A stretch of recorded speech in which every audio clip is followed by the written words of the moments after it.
We're going to defy convention and not go ladies first. Ladies. So yeah. Absolutely. And I can be fairly ladylike, but not today.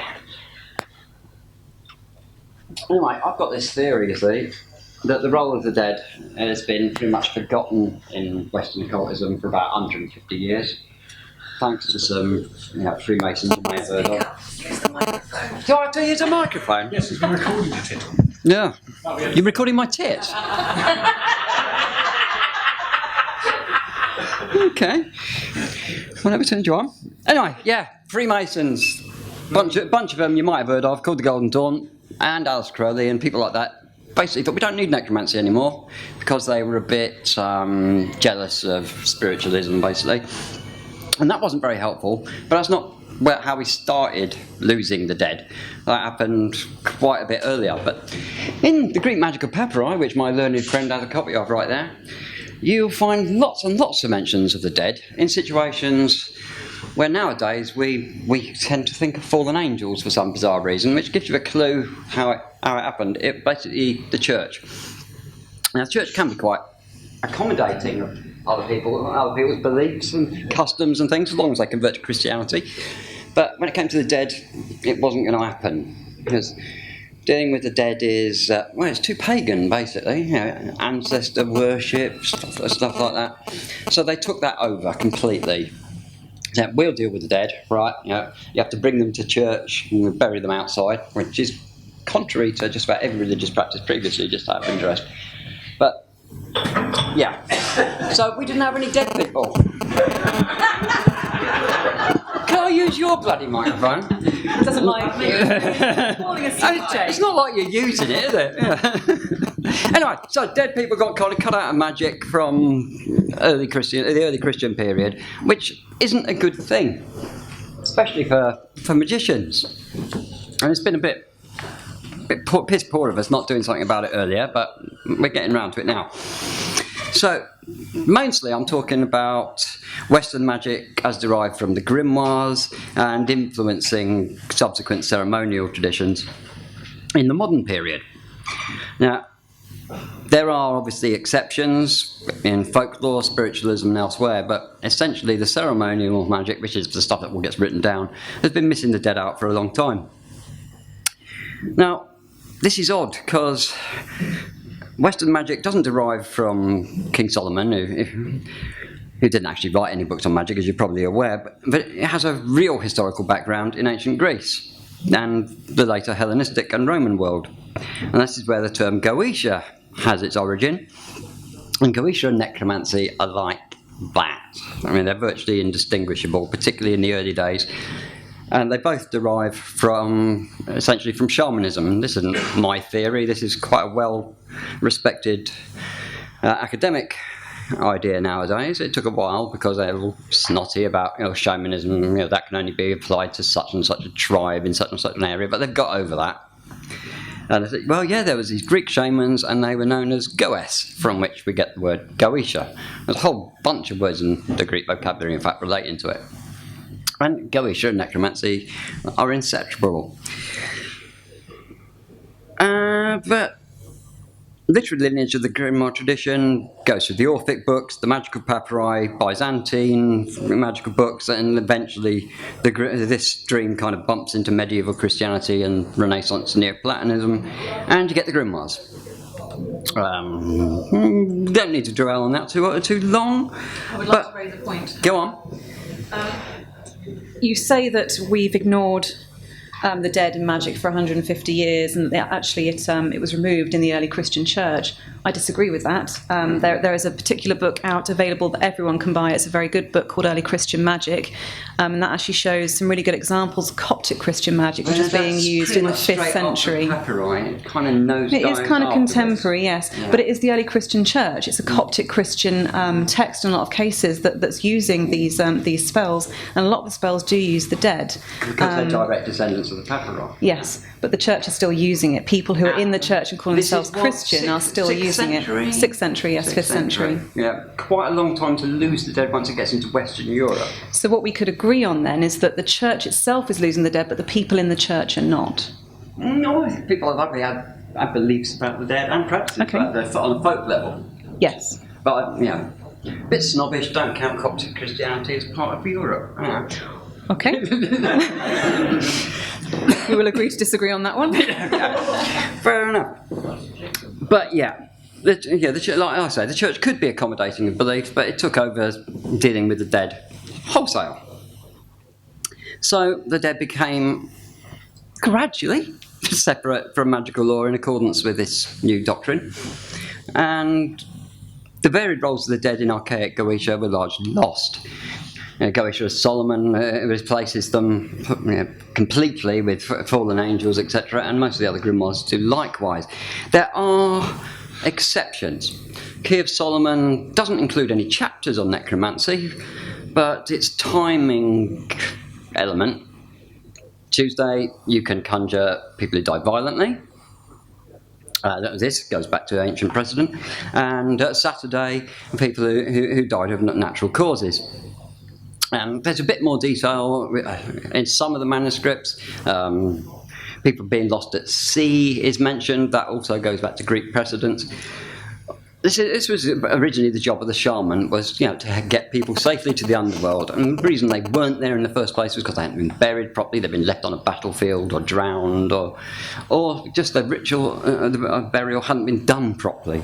There's also, in the Greek literature, people who are basically unhappy. This is often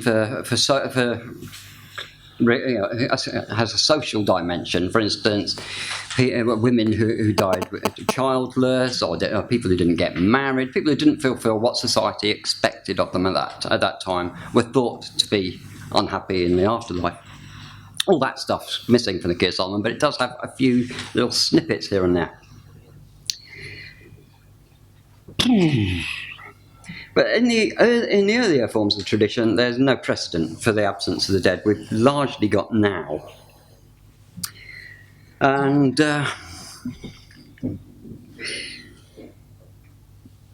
where is we going to go from there? Necromancy survived more visibly in the activities of cunning men, folk customs, spiritualism, etc. But these customs and beliefs were no part of the Golden Dawn Crowley synthesis, and very largely absent from the grimoires, though for different reasons. Prejudice against spiritualism on the part of Crowley and the ambivalent relationship it had with theosophy all have added to the absence of the dead for most of the occult revival. I think we can agree on that. The dead are pretty much absent from the last 150 years of the occult revival. And that produces some odd effects. For one, it distinguishes Western magic as it is now from just about every other tradition on the planet, past and present. So it's hard for us to compare notes. It's also hard to reinvigorate our tradition when we got this big absence in what's becoming a tradition. I'll give the occult revival the benefit of the doubt. We are becoming a tradition, but without bringing the dead in, strangely enough, we can't be a living tradition because they're kind of essential. And it's not good enough just to sort of hang skulls up and say, look, aren't I spooky? That doesn't make you a bloody necromancer. I'm sorry. Yeah. There's a context to necromancy, and it's not an antisocial subject necessarily. I mean, it can actually be very helpful to people. Recently bereaved people, for instance. Yeah, that's all part of the context of the shaman dealing with the dead in ancient times. Magic might be seen as less scary, in actual fact, if it dealt with the dead in our time, because it is something everybody has to bloody deal with on one level or another. We could be helpful. We could be sought after for something that affects everybody, be that as it may. The context really is eschatology and the spirit world. All our ideas about spirits, and thus all our ideas about magic, originally stem from this old necromantic context. We have an idea about the spirit world because we have an idea about spirits, ghosts. we have an idea of major figures in the underworld because we have the underworld in the first place. So even the gods and spirits who are never alive are part of this original context of the underworld, which, of course, the shamans and various other heroes have to descend into to do their stuff. So the context of an afterlife, its geography or various other ideas about it, are actually there between the lines in magic all along. But we haven't been thinking along those lines for such a long time that we've started, haven't I got a nice book collection? Or, haven't I got nice sort of pentagrams and all this? It's about image, it's about us. It's not. We've almost forgotten not just about the dead, but to a large extent about spirits and demons and so on, except as accessories on ritual night or whatever. So this context of eschatology is important. Now, there's two or three schemas of eschatology have informed Western magic and culture. These are Plato's ideas about, and the Neoplatonic ideas, which in turn influence Catholic ideas, which are also very influential on New World traditions, magical traditions and so on. And finally, there's various forms of Spiritism. So there are eschatological systems out there, but they're not very often addressed in books coming out of the occult revival. They're almost completely omitted. And because of this, magic has no context. You conjure a spirit because it's got something you want, and you just demand that it gives you it. I mean, this is philosophically unsatisfying. Why on earth should this transaction be given any credence? Oh, yeah, you powerful thing from another dimension, I'm conjuring you up and extorting stuff from you for no return. No. I would suggest that in some cases they do get a return. Particularly when you're looking at older texts. Oh, definitely in the older text, yeah. You have this idea of some sort of bargain being struck. And this actually carries over to the New World traditions you mentioned in African traditional religions. When you work with the dead, they have a vested interest in working with you as well. You're not just getting something from them, they are getting something back from you. Particularly when you're working with dead spirits that might be related to you in some way, by blood or by place, ancestral spirits. Within you, they have a vested interest in continuing their line. You represent their blood continuing into the future and the present. So they have this vested interest in making you and your life better and safer and more secure. There are also more, I would say, compulsive, and by that I mean someone's being compulsed and controlled, the spirit's being controlled into getting a reward that's basically not a bad thing. You get a lot, especially in the older texts, in the late antique period, the Greek magical papyri. Yeah. Everyone buy a copy, it's amazing. It is. The magicians will draw up these spirits who they have no idea who they are, just like we in the modern age might, not us, hopefully, but bad necromancers. The bad ones. Those are the necromancers. You might raise up a spirit, you have no clue who that is. And these dead guys, these ancient dead guys, are doing exactly the same thing. They're just raising up spirits, angry spirits in most cases, the untimely dead, the dead by violence, the dead who have been deprived burial in particular, or the dead by suicide, and saying, right, I want you to go and do this thing for me, or I will do this bad thing to you. Another thing they often do is they take a piece of that spirit's actual corpse away from the corpse and say, right, until you do what I say, I am not going to give this back to you. So there is almost a created vested interest in a lot of cases. So I don't think it's just modern magicians who are guilty of this very invasive conjuring of spirits, but also the ancient guys. They were very nasty. They use coercion massively, but we've now got a stereotyped idea: circle on the floor, triangle outside it, stand there and say, I'm God's representative because I'm a human and he created us and gave us dominion over everything, so you've just got to do what you're bloody told. Whereas the idea has gradually been coming in through influence from New World traditions. It might be an idea to make offerings. How about the spirit get something, right? Which is more philosophically satisfying. And and provides context. It's not like, spirits are working for bloody eBay but they don't get paid. Which is complete nonsense. I mean, how anyone can think that is a rational way to approach magic, I have no bloody clue. Yeah. But once you can consider an eschatological context, there's also things you can do for them.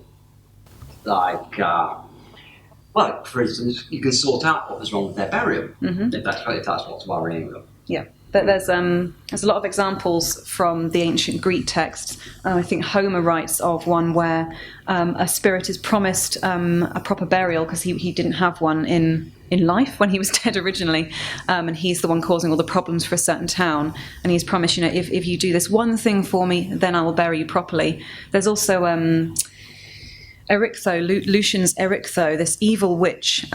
She goes to a battlefield in one particular story, and she chooses a freshly dead soldier and calls his spirit back into the body. And at first he's very unwilling, until she says to him, "If you come and help me, I will see to it you have a proper burial, and I'll make sure I bury you in such a way that no other magician or sorcerer will be able to raise you like I have." And this idea that spirits can harm us if they're not given proper burial is quite prevalent in the ancient world as well. There's a ghost story from, I can't remember now, it's in my notes somewhere, of somebody who goes to an inn, and he has this vision of a ghost who starts threatening him, saying, "You've got to help me, I'm about to be murdered," which is interesting because the ghost is appearing before it's died. And he says, no, I'm too busy, I've got to go to sleep. He goes to sleep, and this ghost comes back and says, "Right, now they've killed me, thanks. Can you go and find my body, please, and get this guy for the murder he's done?" So this guy who's visited this inn goes and finds the dead body. And the idea in the text is that this ghost is going to cause problems for him if he doesn't discover that body and give it the proper burial accorded to it. So I find that quite interesting just to add there. Yeah. So there was a definite context for these necromantic operations. Is this working? Yep. Too late.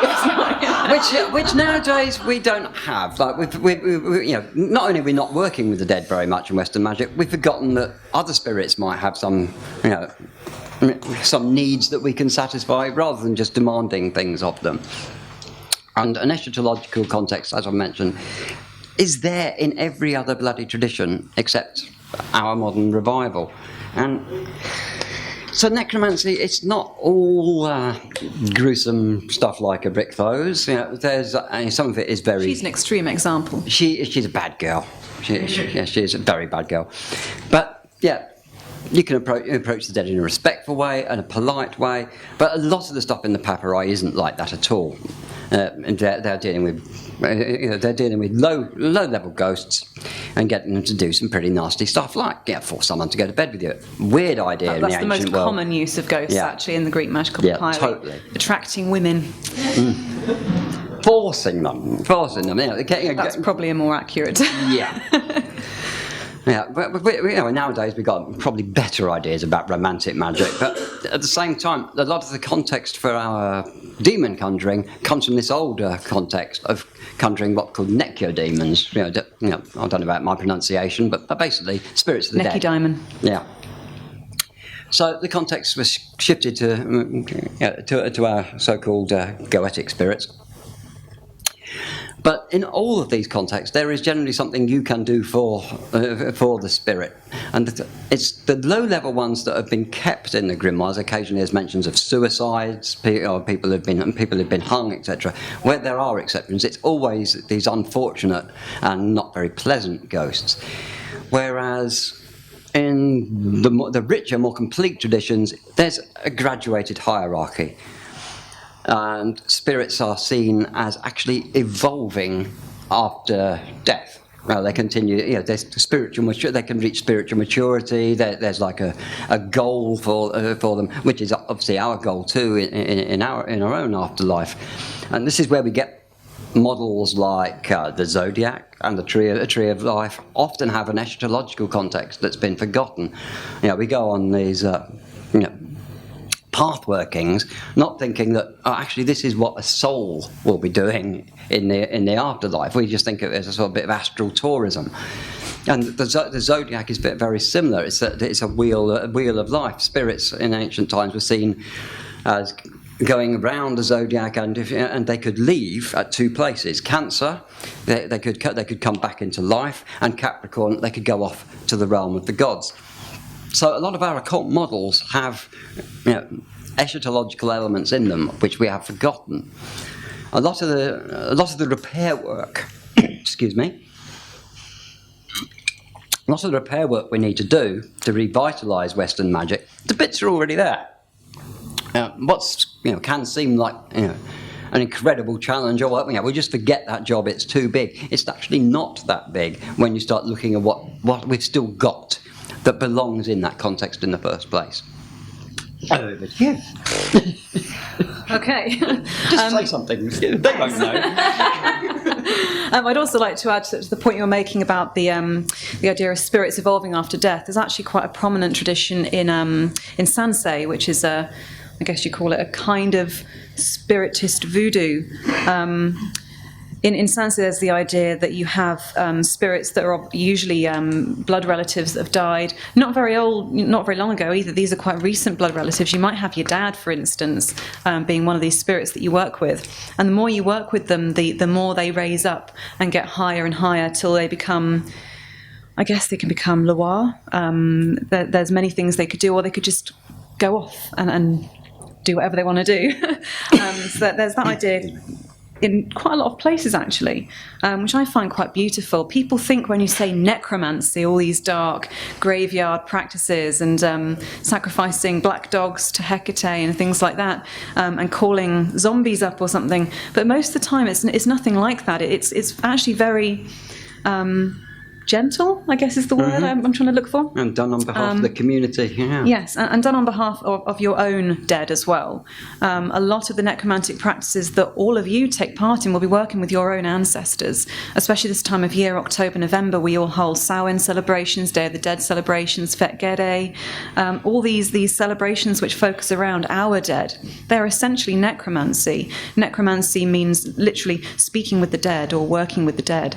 So every time you attend a spiritualist church, necromancy. Pray to a saint. Pray to a saint, necromancy. Work with the saints in any way, necromancy. Because they're all dead. They are, all dead people. So this necromantic urge, I like to call it, sounds awesome. Necromantic urge is prevalent in all our lives, even I would suggest so far as the mainstream European ways of remembering our dead and going and giving flowers on the graves of those who we loved. That's not very far from the ancient Greeks who would go and give flowers on the graves to those spirits that they wanted to work with and come to them for their bidding. So necromancy is far more prevalent than we think it is, and it's far nicer than people think as well, based on the images of Hollywood and other sensationalist authors, I would suggest. So that's really what I'd like to say there. But we've got to work out why necromancy is so attractive to people. This is quite interesting to me because, especially in the modern pagan movement, the modern occult movement, there's this very macabre fascination with all things dead. And I haven't quite placed my finger on it yet. I think for some people, certainly there is this desire to become closer with the generative force from which we came, and that is what our dead represent, because they were once what we are now. And to put it quite bluntly, our long dead ancestors had lots and lots of sexy times, and then we came into the world.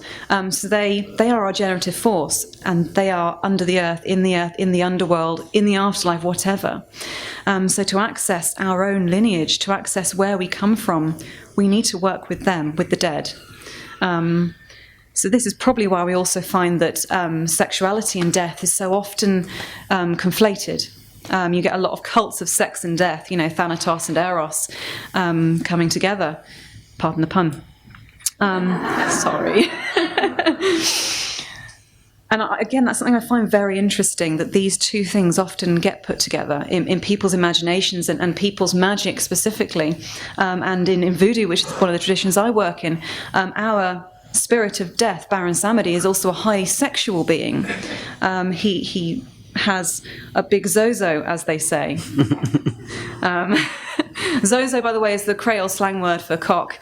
And coco is the ladies' version.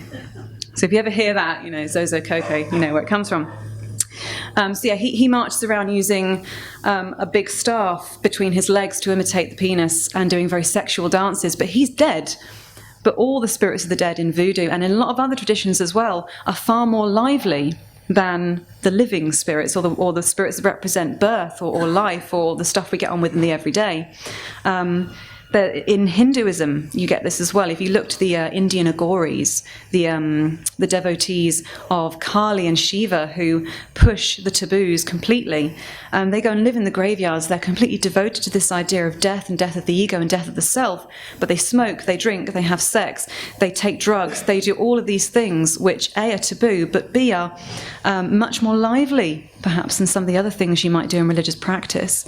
And you find this all over the world. The dead take far more dirty, down-to-earth offerings, far more dirty, down-to-earth dances and songs than other spirits would.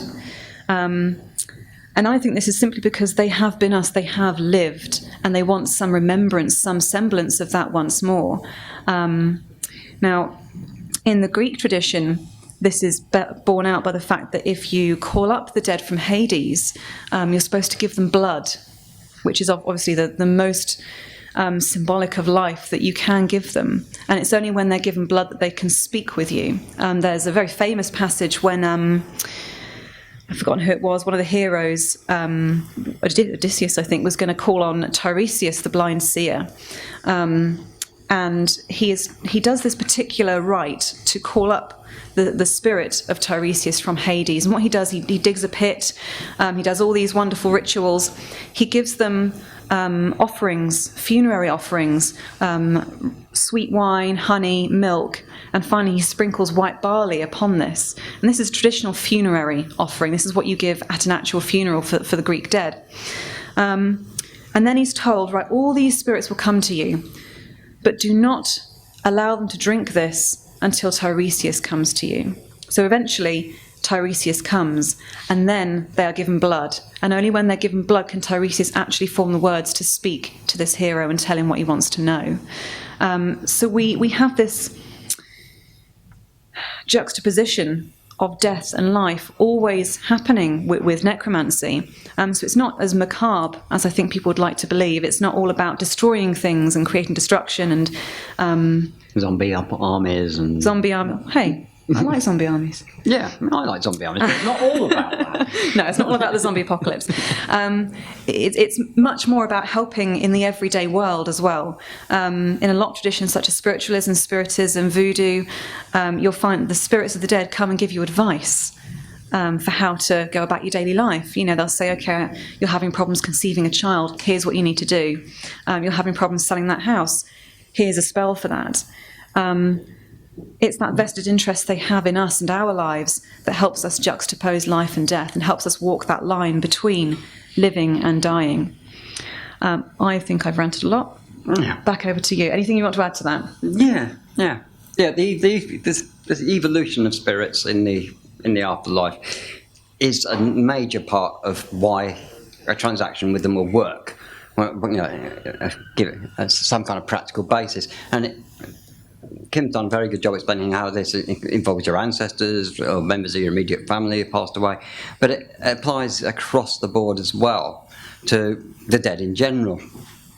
But they all are all capable of evolution. Some of them are stuck, but there is a transaction process, and this gives you mentioned heroes. Heroes were one of the classes of the dead in the ancient world. Well, obviously the dead heroes. And this there were low-level ones, like virtually any dead soldier was treated as a hero for necromantic purposes, and this extended to gladiators and even chariot racers and people like this. They were all considered heroes, and they got the Tuesday treatment, basically. They died violently, they got the Tuesday treatment. But obviously some of them was very dignified. They weren't just random thugs. Oh, you're a violent person, I can use you. Some of them were venerated, so they were higher up the scale. We mentioned saints. Saints are again, they're evolved dead. highly evolved dead in some cases. You could say that Christianity centres around an extremely highly evolved dead person, mentioning no names, figure it out for yourself. So there is this chain, or this hierarchical ladder, which we can compare to the Tree of Life perfectly validly.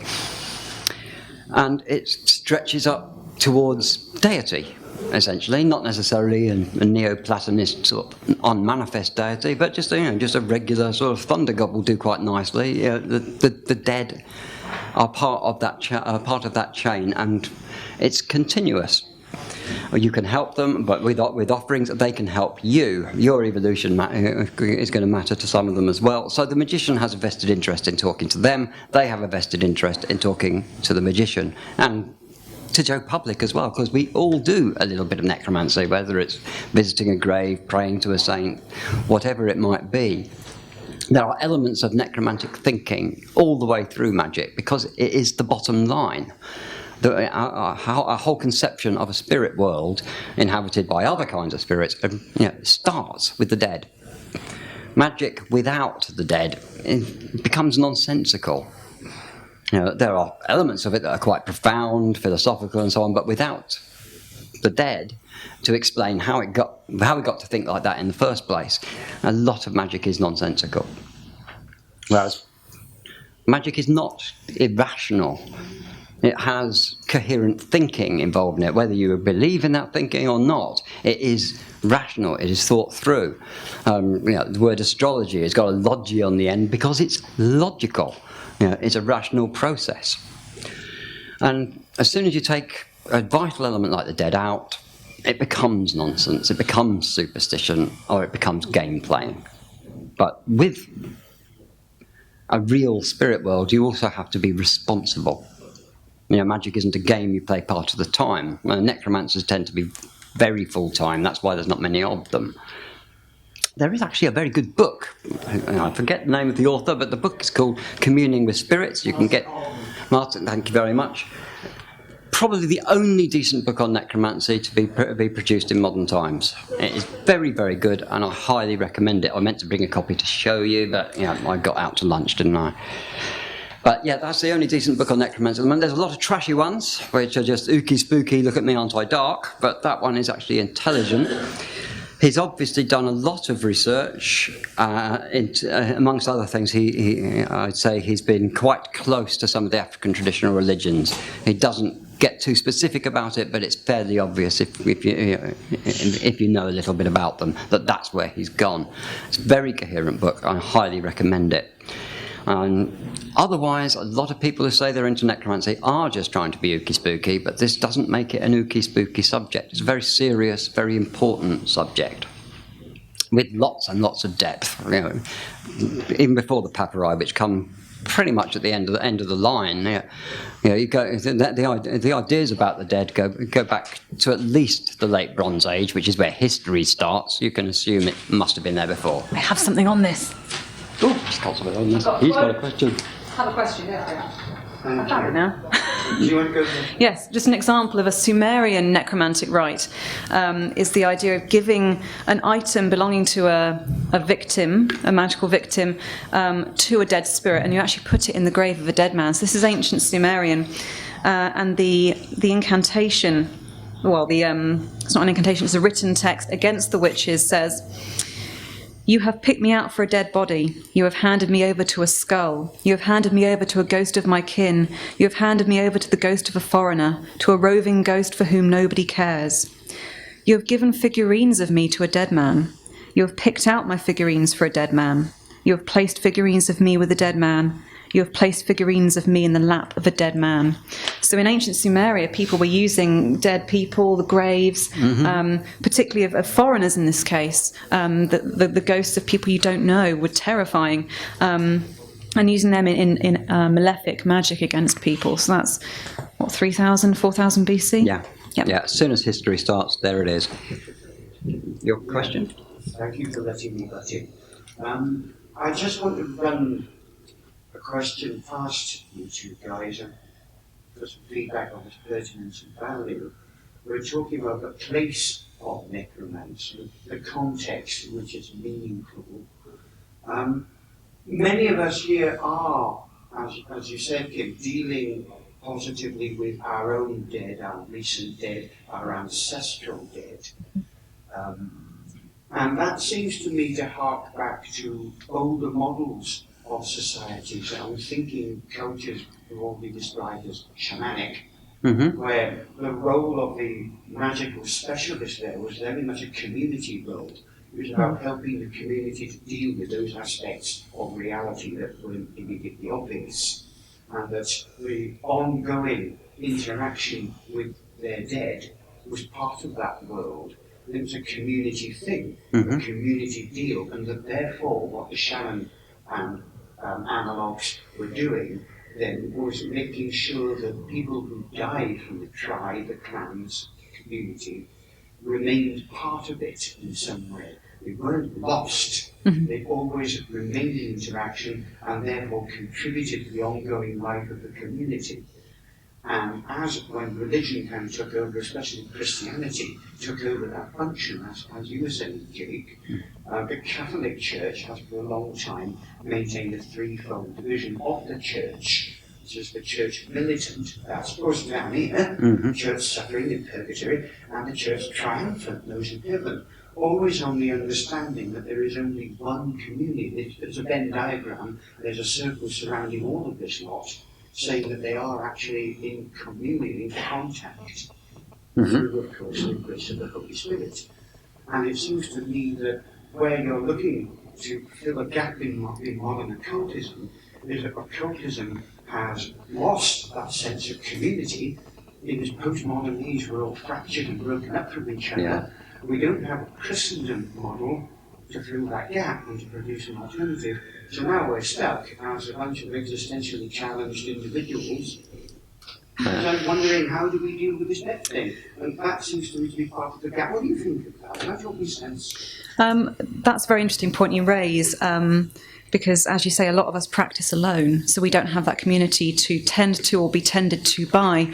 However, I think as the occult movement continues, we're going to find more and more people in family traditions forming their practices. Now, I actually know of quite a few spiritualist families who do include their dead in their community still, even if it's only a small family unit. That is a community.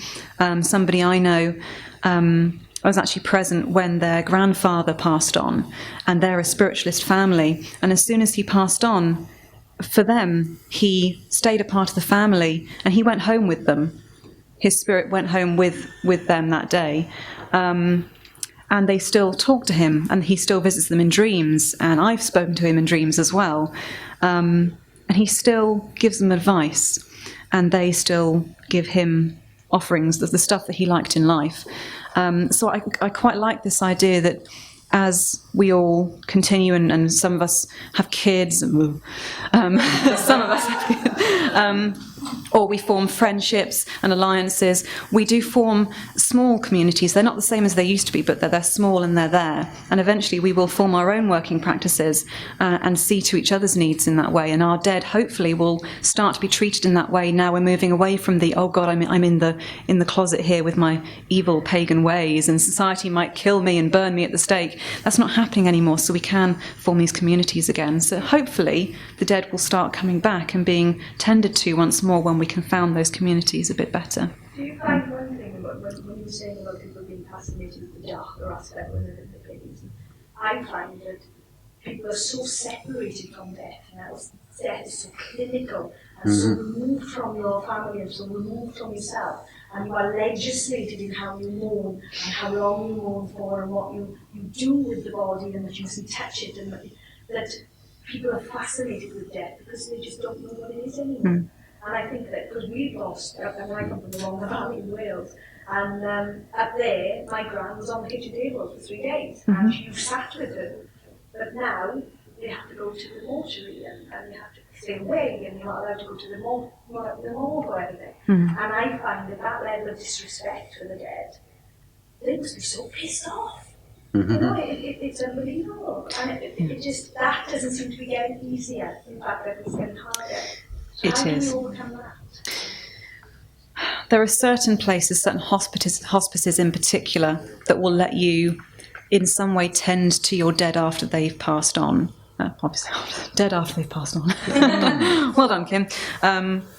However, we are faced with the problem of, as you said, too much legislation, and after a certain point, there's not much you can really do beyond the goodwill of the people that actually look after the dead bodies themselves to tend to your dead in any shape or form. As I said, there are some places, some people who will do that for you, but it's a case of being lucky and asking them. But I think that's where the fascination comes from. It's not such a fashion statement. It's more a fascination with something that is now out of the ordinary. It's taboo. It's Yeah. yeah. Yeah. The sex taboo's gone. We can all talk about that, but death has become the new one. Yeah. Totally. Yeah. And we're also more afraid of it now, I think, because it's so away from us. We very much walk through life not believing in our own mortality, and that's really dangerous.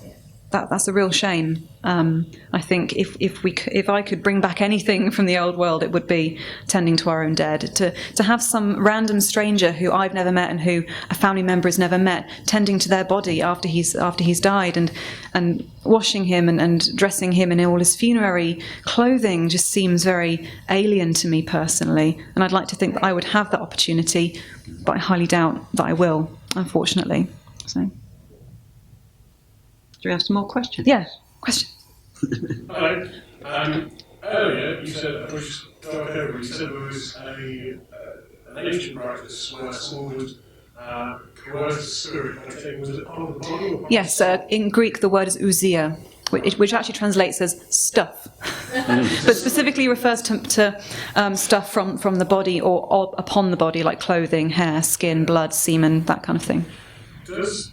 Does that, in my incredibly unlearned ways about APLs and voodoo and stuff, does that have parallels with Taiwan sort of things that make it zombie? Do you think that it's, do you think that that's, and if so, do you think that is something that has been rediscovered, or do you think it's accidentally?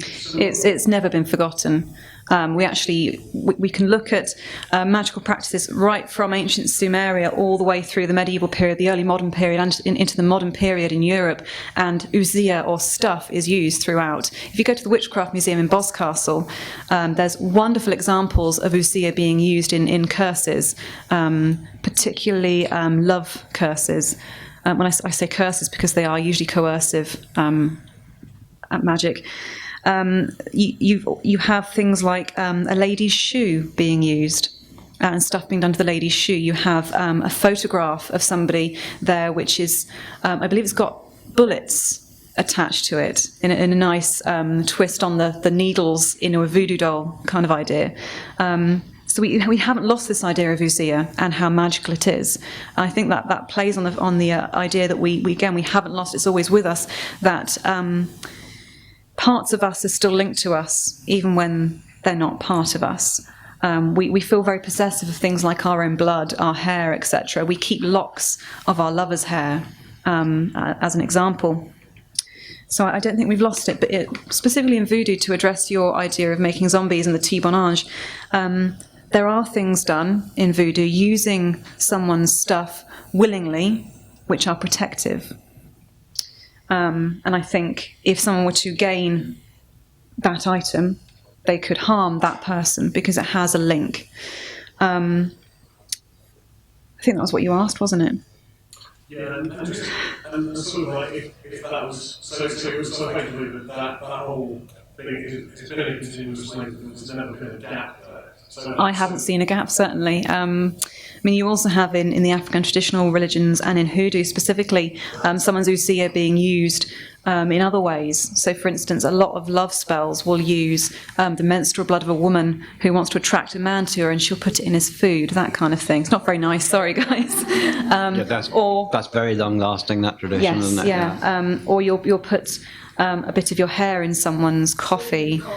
Yeah, that kind of thing. So it's kind of always been there, and magical stuff from somebody is used for a wide variety of reasons, not just necromantic things. But the fact that in necromancy you would take a bit of somebody and hold it hostage, in essence, is very interesting, because it's playing on exactly the same concept and idea. This pars pro toto magic, it's called, part for whole in Latin. And it's controlling somebody using part of them. It's an interesting Rosicrucian concept that the soul of the person inhabiting the body doesn't leave entirely the body until the whole body is disintegrated over the space of time. Yeah. And that ties in with that as well. It's, so how would that come across when you're saying about organ transplantation? That is a very interesting moral question. I'm actually a full organ donor. I don't mind my bits going everywhere after I die, that's fine. And I don't think that my spirit's going to somehow be against that, because I willingly volunteered for that. So I know what my body's going to do after I'm dead. Interestingly, you mentioned that in ancient Greece, if you wanted to make sure a ghost of somebody who you killed didn't come back and haunt you, you'd armpit them. Armpitting is a lovely practice where you basically take certain parts of a body and hang them around that body's neck. So they hang just under the armpits. Things like arms, legs, testicles, other genitalia. The idea being that if you have done this to this body, to which the spirit is still linked, that spirit is also unable to move because it's lost those vital organs, those vital limbs. It's also called hobbling a ghost. Yeah. So there's that interesting link there as well. People do believe the spirit is linked to the body. Oh, right at the back. This is a question that I don't know, Mr. J. When you say it's lost in the necromancy, is lost in the modern magic, I wonder what you thought about. There's two things about in Wicca and witchcraft, which has that little bit involved with the past. They celebrate Samhain as a solemn feast of the dead, often in graveyards.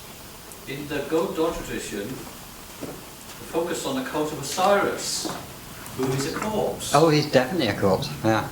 Which is the heart of, obviously, the Egyptian religion, which where very much use the dead in all the ways you say. Well, I don't know how many witches really dance in graveyard. The story as well, just to finish, that about the birth of Mordgon. Isolde Gon. Mordgon had a baby which died very young, in perinatal or whatever. And she asked one of the members of the Golden Dawn, what happened to the spirit of the baby?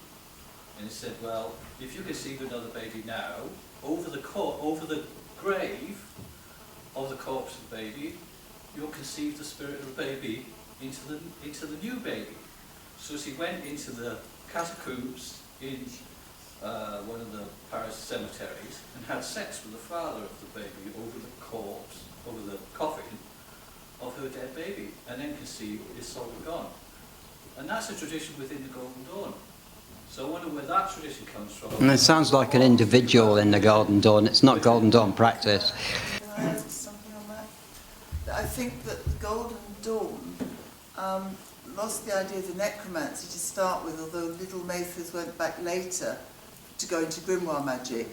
But before that, I think it was lost because of theosophy, because of the Theosophical Society of Madame Blavatsky, because after she'd written Isis Unveiled, which was supposed to supply a philosophy for the spiritualists of America, she then got her Eastern bit, and she then didn't want anything to do with the spiritualism.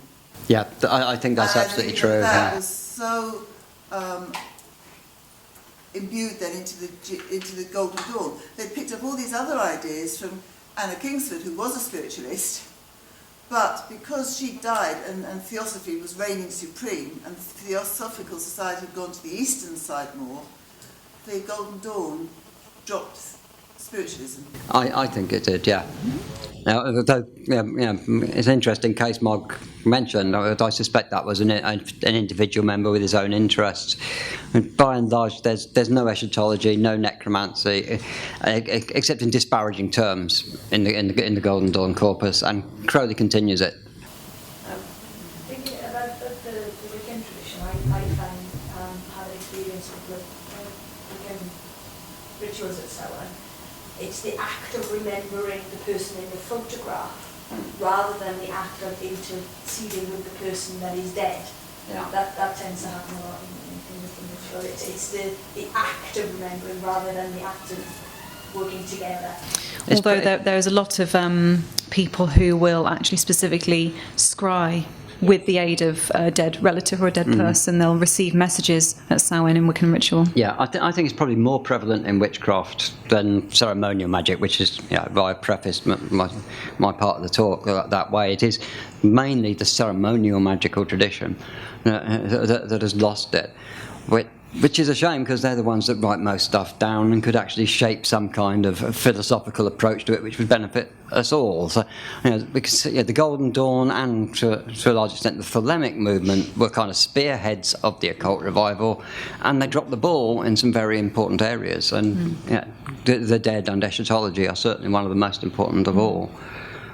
And it is their failing, rather than folk magic and traditions sympathetic to folk magic.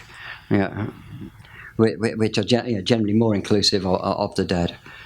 I think this is why a lot of people are returning to things like the Greek magical papyri to piece together this missing part of the occult revival and modern magic, because the texts are out there, the sources are out there. We're not short of those; they're everywhere. We just got to find them ourselves, rather than having it placed coherently into the occult revival. Well, again, and the magicians, that's another point. The Greek sources and so on have been phenomenally neglected. It's like we've all gone sort of overdosed on Kabbalah. Kind of assumed that was what we were meant to do, and the classical systems don't matter. That attitude was around for a long time, but it is fading now. People are beginning to realise how important the Greek and Roman traditions were. This isn't a particularly new idea, but in the old days we used to say Western civilization was built partly on the Church and partly on the Roman Empire, but for some reason occultists have decided just to go for the Church. For quite a long time, the Kabbalah's got very little to do with the grimoires, for instance, until Cornelius Agrippa decided that he would bring Kabbalah into Western magic. He said, well, we can have a more Christian theurgy if we bring Kabbalah in. And some of the grimoire compilers copied that idea. They didn't necessarily become Kabbalists themselves, but they brought lots of Hebrew god names in, which made it look a bit Kabbalistic and fooled the early revival. They said, oh, well, obviously the grimoires are Kabbalistic too, which they're not particularly. They're much more astrological in conception. So, we got lumbered with lots and lots of Kabbalah and no eschatology. Yep. More questions? We got any more time? No, just thinking, I remember that coming out in 1986, the bets. Yes. So it's not exactly... I love it. It has been around a while, and it's gradually attracting occultist attention. But it's been an academic thing for so many years, and as you said, it's only now becoming something that people in the pagan tradition are working with. There are texts in the Greek magical papyri that are very easily reconstructed if you just look at it, and very easily worked with, and they are still because I actually think that we do have a lot of influence from the Greco-Roman and classical period upon our magical workings through Neoplatonism. Totally. So actually it gels quite nicely with what most modern pagans have as an eschatology, in fact, as a worldview. So as occultists, I think that more of us should be reading the Greek magical papyri. It's probably the single most important text that we've discovered, really. It's like the Dead Sea Scrolls for magicians. Yeah, I've ordered it from Labyrinth Books.